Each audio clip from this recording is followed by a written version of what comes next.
오늘 말씀은 신앙은 도박이다. 신앙은 도박이다. 도박이다 아니면 도박이다? 예, 그 물음표가 같이 있는데요. 제가 말씀을 전할 때 신앙은 도박이다라고 할 때는 여러분께서는 도박이라고 받아들이지 마시고 은혜다 또는 섭리다라고 받아들이면 좋겠습니다. 그러니까 신앙은 은혜이다, 신앙은 섭리다 이렇게 받아들이면 좋을 것 같고요. 그래서 제가 오늘 특별히 말씀은 신앙은 도박이다라는 제목으로 말씀을 전하려고 합니다. 오늘의 말씀의 스토리는 룻기예요. 룻기는 1장에서 4장까지 된 짧은 스토리인데요. 아주 흥미롭습니다. 그리고 이 룻기는 처음에 시작할 때는 상당히 암울하게 시작을 해요. 그리고 너무나 우울하고 마치 사망의 골짜기에서 얼찌합바를 모르는 상황에서 저 사람들 어떻게 살아나갈까 이런 고민을 하면서 시작하다가 마지막 4장에서는 해피엔딩으로 끝납니다. 그러니까 캄캄하고 어두운 그런 그 분위기에서 시작해가지고 마지막에는 맑은 하늘에 햇빛이 쨍쨍하고 모두가 축하하고 축복하는 그런 스토리로 끝나는 겁니다. 이 룻기의 주인공은 보아스예요. 보아스. 그러니까 메인 캐릭터가 보아스가 있고요. 그리고 나오미가 있고 룻이 있습니다. 그러니까 룻기라고 하니까 룻이 주인공인 것 같지만 사실은 보아스가 주인공이에요. 하지만 오늘 말씀은 저는 룻의 입장에서, 그러니까 룻기의 룻은 여자입니다. 여자. 룻의 입장에서 말씀을 전하려고 합니다.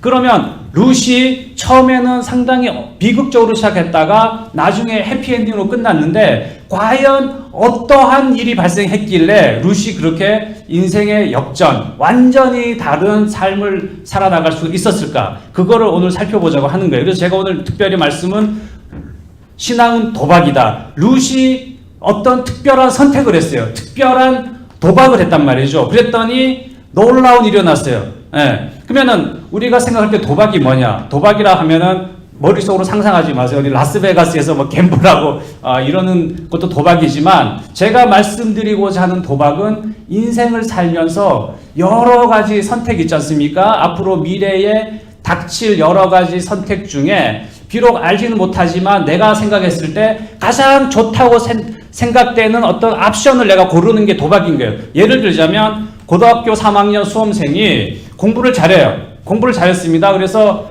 서울대를 선택할 수도 있고 또는 경찰대를 선택할 수도 있고 아니면 미국의 유학을 선택할 수도 있겠죠. 여러 가지 옵션 중에서 내가 봤을 때 나의 미래, 비록 알지는 못하지만 가장 내가 원하는 비전에 맞춰서 가려고 하는 그 선택을 하게 되는 거를 우리는 선택이라고 그러고 이렇게 비전이라고 하고 그냥 고르는 것 같지만 어떻게 보면 도박인 거예요. 왜냐하면 도박은 한번 결정을 하면 돌이킬 수가 없지 않습니까? 대학도 마찬가지예요. 내가 서울대를 선택했다. 그러면은 그쪽 길로 가는 거죠. 내가 경찰대를 선택했다. 그러면 경찰로서 가는 겁니다. 돌이킬 수가 없는 거예요. 그러니까 도박이라는 것은 내가 큰 마음으로 예기치 않는 어떤 미래의 불투명한 어떤 잘 모르는 거지만 내가 선택을 한 것. 그걸 도박이라고 제가 여기서 간단하게 이제 설명을 드리는 거예요. 그래서 신앙도 도박이에요. 네, 신앙도 도박입니다. 왜냐하면 하나님을 믿는다는 것도 도박이에요. 왜냐? 여러분 하나님을 봤어요?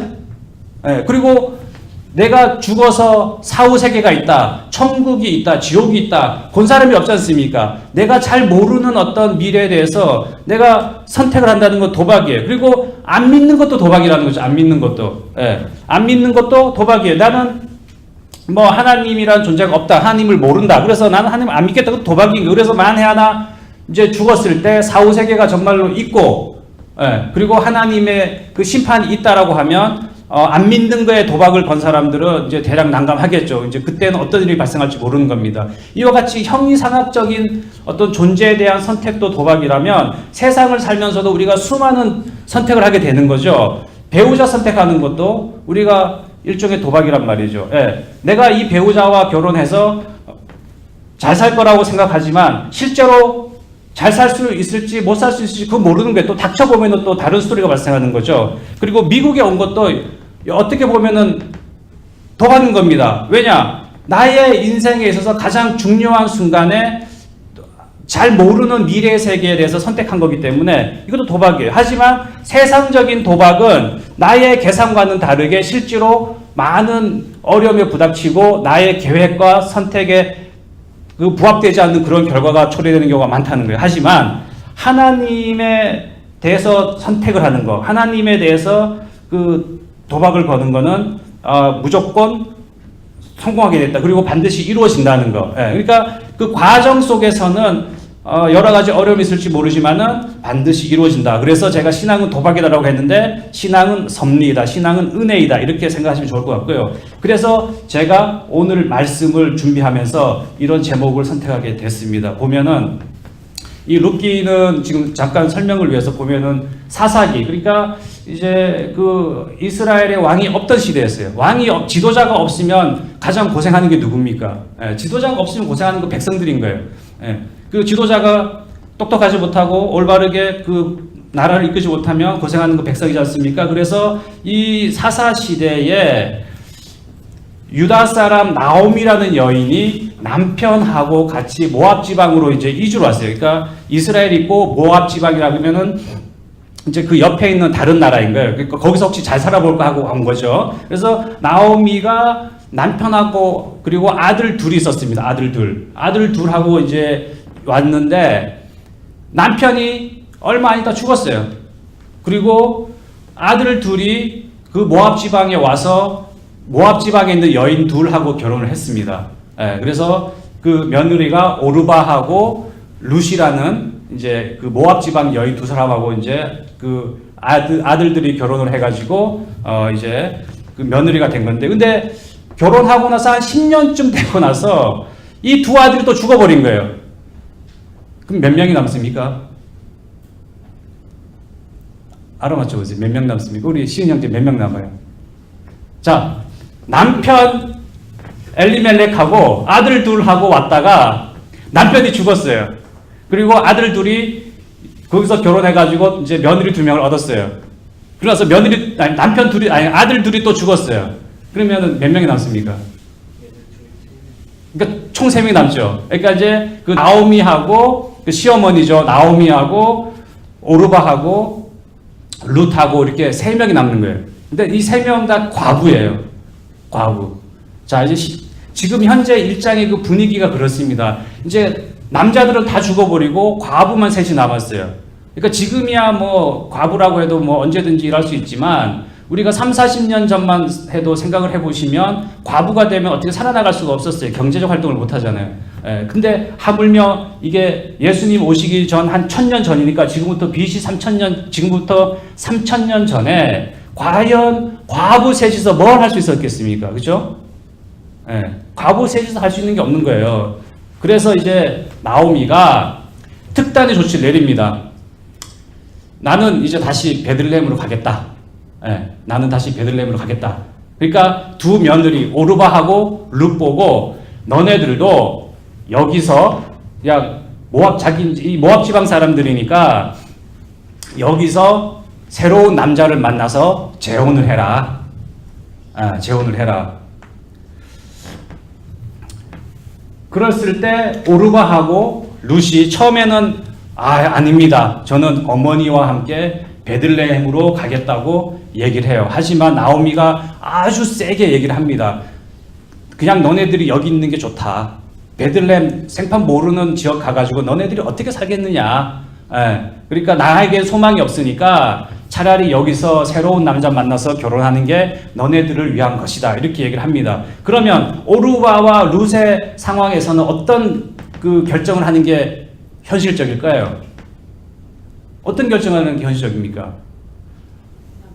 남는 거죠, 당연히. 우리가 현실의 눈으로 봤을 때는요, 남아야 돼요. 그냥 남아서 자기가 살던 나라에서 새로운 남자를 만나서 결혼하고 사는 것이 가장 현실적인 방법이고 그게 유일한 방법처럼 느껴집니다. 만에 하나 시어머니를 쫓아서 베들레헴에 갔는데 베들레헴에 아는 사람이 한 명도 없어요.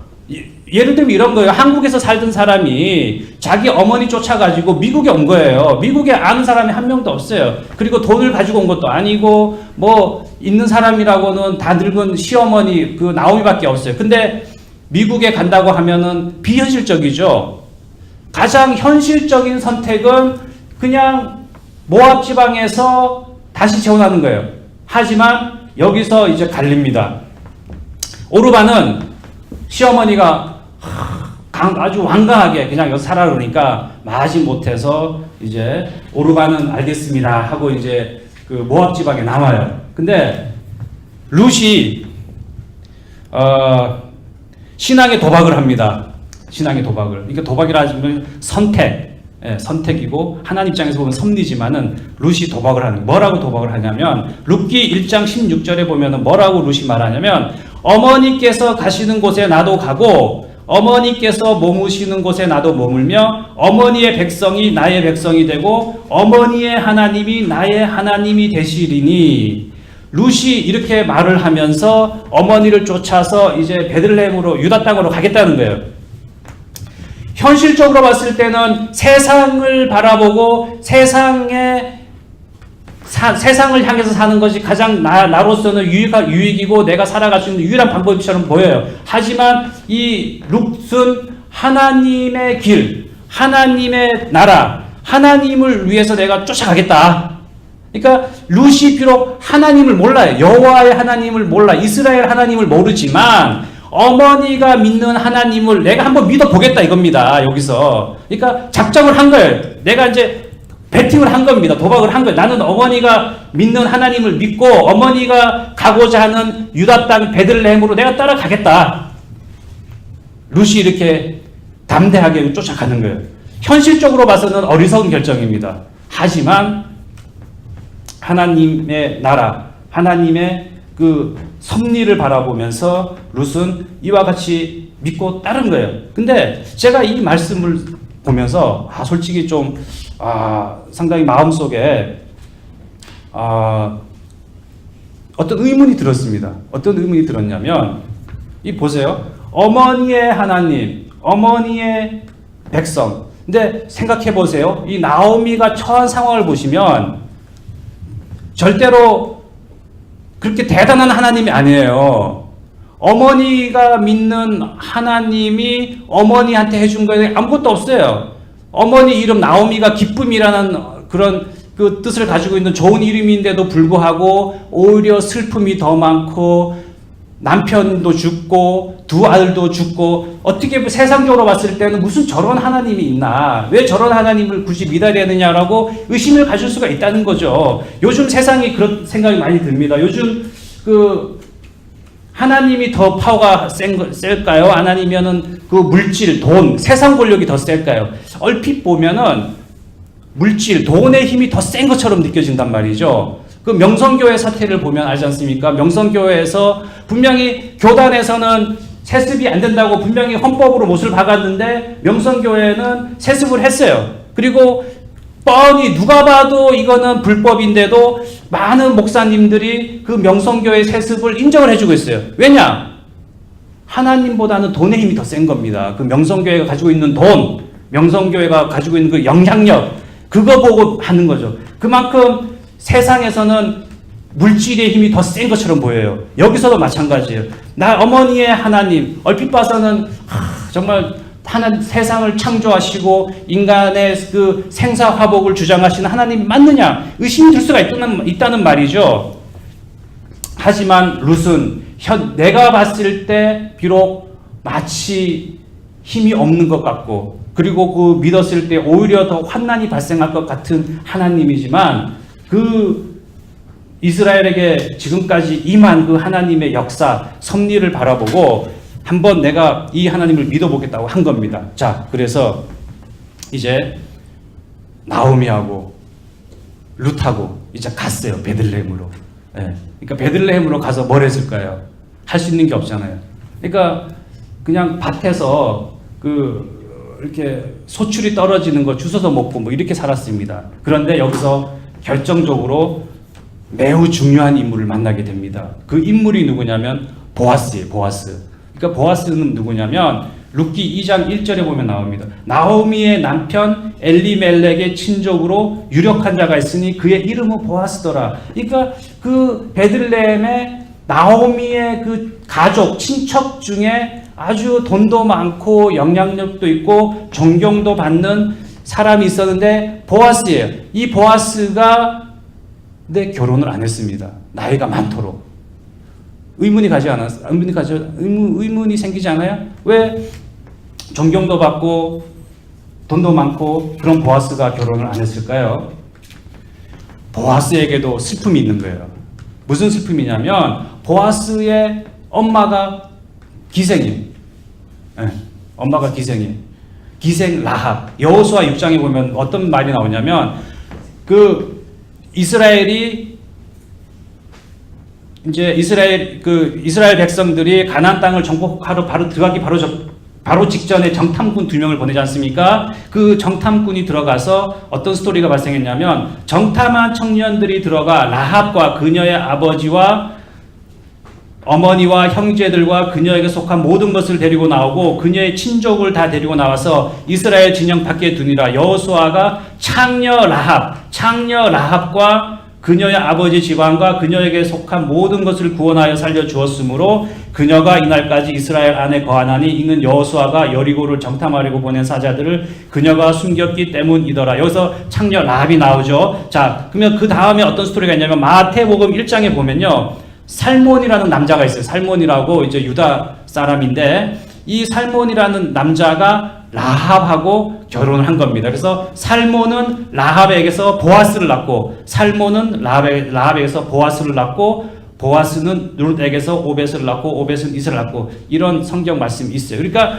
보아스는 돈도 많고 능력도 있고 실력자지만 엄마가 라합이에요. 기생 라합. 그러니까 이 이스라엘 여인들하고 결혼하는 게 뭔가 좀 껄쩍지근한 겁니다. 껄쩍지근해요. 그러니까 이스라엘 여인들도 비록 보아스가 훌륭한 인물이지만 이스라엘 사람들은 그런 핏줄을 중요시 여기잖아요. 예, 그러니까 이방 사람, 더군다나 뭐 기생이라 그러니까 안 만나는 거죠. 그리고 보아스도 그런 여자들하고 억지로 결혼할 필요도 없고 이러한 상황에 있던 보아스를 룻이 우연찮게 만나면서 이제 두 사람은 이제 결혼에까지 이렇게 되는 거예요.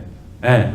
그러니까 이제 룻이 보아스가 있는 줄 알고 선택하고 간 것이 아니라 그냥 나오미의 하나님 여호와 하나님을 믿고 그 하나님의 섭리를 믿고 베들레헴으로 갔어요. 가서 그냥 하루하루를 산 겁니다. 그냥 밭에 가서 뭐 떨어진 뭐 미린이 무슨 밭에 소출을 뭐 줍고 다니다가 보니까 어떻게 보아스의 밭에 간 거예요. 예.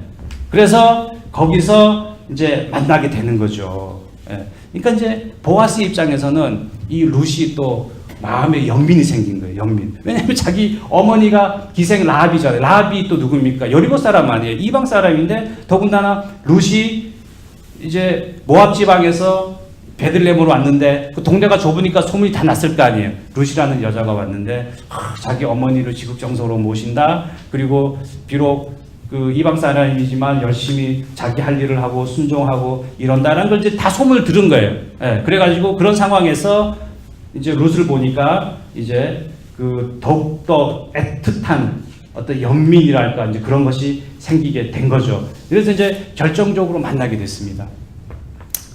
이게 이제 우리가 그 신학적으로 우리가 이제 보면은 보아스를 우리가 예수님의 그 표징이라고 합니다. 예. 그러니까 예수님을 나타내는 거예요. 예수님. 예? 우리가 이제 그렇게 얘기하는 거를 이제 신학적으로 보면은 이제 크리스토텔리, 크리스토 센츄르, 예수 그리스도 중심의 성경을 해석하면 이제 구약이 새롭게 보인다 그래가지고 그걸 크리스토 센츄리, 크리스토 텔릭이라고 하는 거예요. 그래서 이 보아스가 예수님의 또 다른 어떤 모습인 거예요. 예. 그러니까 이제 뭔 말이 제가 이 말을 왜 하냐면 예수님이 그 공생애 동안 특별히 관심을 가지고 사랑을 베풀었던 사람들이 누구냐면 바리새인도 아니고 사두개인도 아니에요.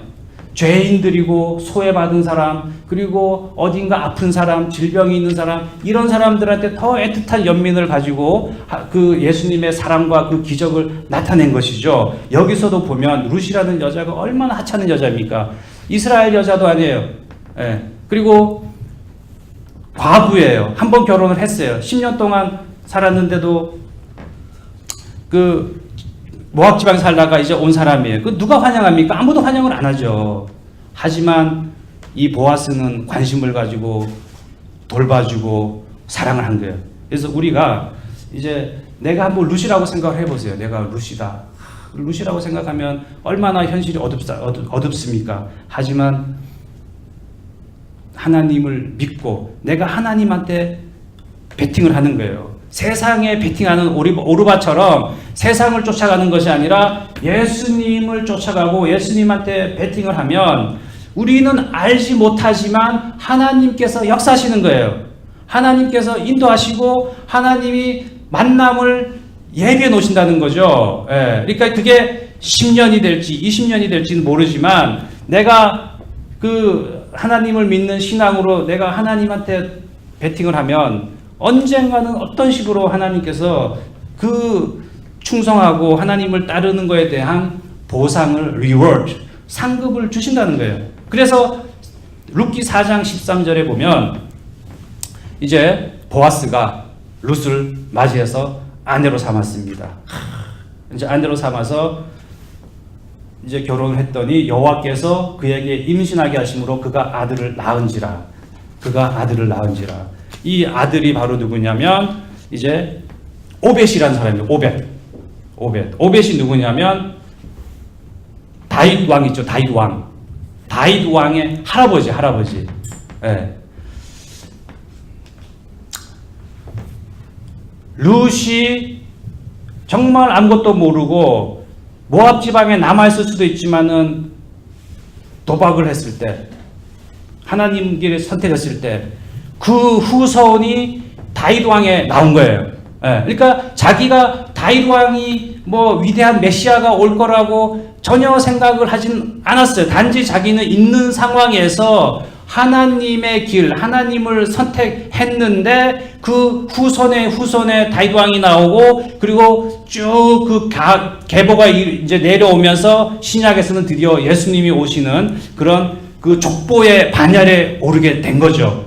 저는 여기 중요한 메시지가 있다고 생각합니다. 여러분 왜 주일날 여기 나와요? 주일날 안 나오고 그냥 뭐 어디 놀러 다니고 뭐 하나님 안 믿고 해도 전혀 문제가 없잖아요. 하지만 그래도 내가 세상을 선택하지 않고 하나님을 선택하고 내가 예배를 드리고 하나님을 향한 마음을 가지고 있을 때 하나님께서는 하나님의 때가 되면 반드시 축복을 해 주신다는 거예요. 예. 그 룻이 전에 남편하고 10년을 살았는데 애를 못 낳잖아요. 10년을 살았는데 애를 못 낳았어요. 근데 보아스하고 결혼하고 바로 그냥 애를 낳습니다. 예. 그러니까 우리가 비록 아무리 신앙을 그 열심을 가지고 충성으로 다하고 그래도 하나님의 때가 돼야지 이게 열매가 맺어진다는 거예요. 예. 그러므로 전혀 급하게 조급하게 할 필요가 없는 거예요. 우리가 이제 그런 말 쓰지 않습니까? 예. 이게 봄에 피는 꽃이 있고 여름에 피는 꽃이 있고 가을에 피는 꽃이 있고 겨울에 피는 꽃이 다 있잖아요. 에?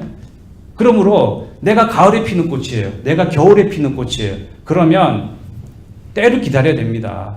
최선의 삶을 살면서 이제 봄, 여름 보니까 막 봄에 피는 꽃들은 막 꽃이 피고 여름에 피는 꽃들이 막 꽃이 펴가지고 만개하는 거 보고 왜 나는 꽃이 안 피나? 왜 이러나? 이게 한탄하거나 좌절하거나 절망할 필요가 없다는 거예요. 가을이 오고 겨울이 되면 하나님의 때가 되면 꽃이 핀다는 거예요. 그러므로 우리가 이 룻기 오늘 말씀을 통해서 룻의 그 결단, 도박이라고 하니까 너무 표현이 강한데요. 룻의 결단 뭐냐? 1장 16절 어머니께서 가시는 곳에 나도 가고 어머니께서 머무시는 곳에서 나도 머물겠나이다. 어머니의 백성이 나의 백성이 되고 어머니의 하나님이 나의 하나님이 되시리니.